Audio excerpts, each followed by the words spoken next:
Globalisation is obviously an enormous topic. If you ask me to define it in an economics way, I would say it's the phenomenon of increasing integration between the world's economies, where the value of international trade is consistently rising faster than the world GDP. There's increasing specialization and increasing exploitation of comparative advantage. The causes of globalization, everyone has their own opinions, but I suppose I'd have to narrow it down to three things. Firstly, the enormous advances made in technology, everything from transportation, shipping technology, right through to telecommunications, the internet, and the ability to electronically move vast amounts of money all over the world at the click of a mouse. So firstly, the advances in technology.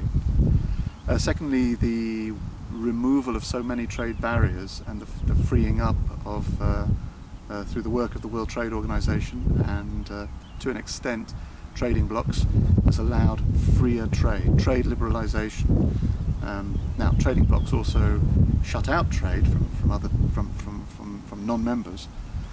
So trading blocs create trade diversion as well as trade creation. But no, the removal of trade barriers has also been very, very significant. Thirdly, the opening up of so much of the world that was previously shut out to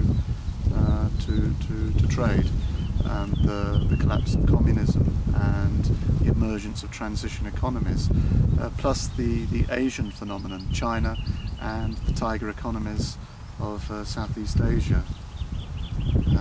So the real emergence of virtually all the world, and so much of that part of the world that was closed off before has so much to offer in terms of natural resources and manpower.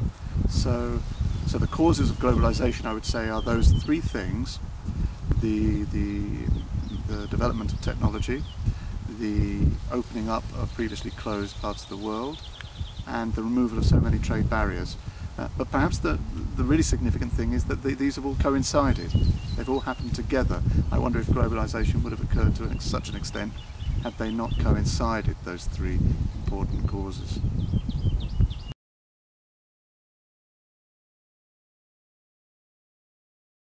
Well, for me, the positive impacts of globalisation have to be rising living standards for so many people, perhaps more so in areas of the world where GDP growth has been phenomenally fast. And the dynamic efficiency, you know, the world now is growing fast. The GDP of the world is growing faster thanks to its specialisation, and we are permanently, I would say, on a faster economic growth rate.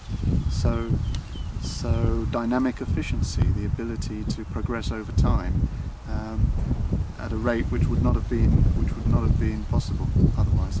And there's more choice, and there's more availability, and there's greater transparency. We can buy our goods from anywhere in the world. We can review our goods more effectively. We can compare prices more effectively. These are the advantages, I would say, of globalization.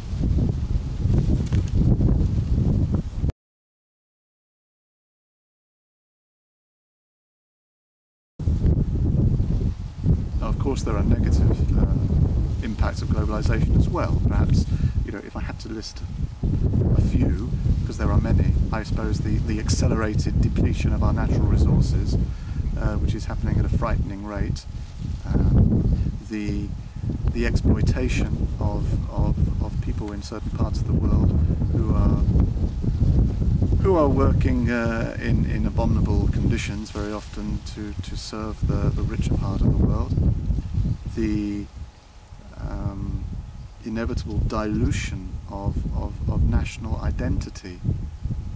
The world is becoming bland. The world is, in the West, there's not so much difference now between EU countries, and certain cultural identity, I think, is being lost because of globalisation.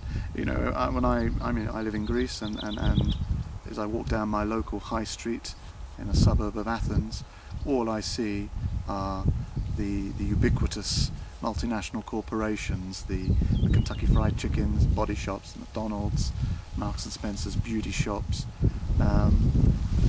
I see Euro cafes selling German beer, playing MTV, watching Champions League football, and that might be what people want, but it's the same in every high street across Europe, and that's a shame. Something has been lost.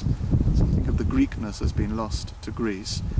It's become more European, I mean that in a bad way, and I'm sure that's true in other countries as well. And I think that's the cost of globalisation, as well as the negative externalities in terms of pollution and exhaustion of our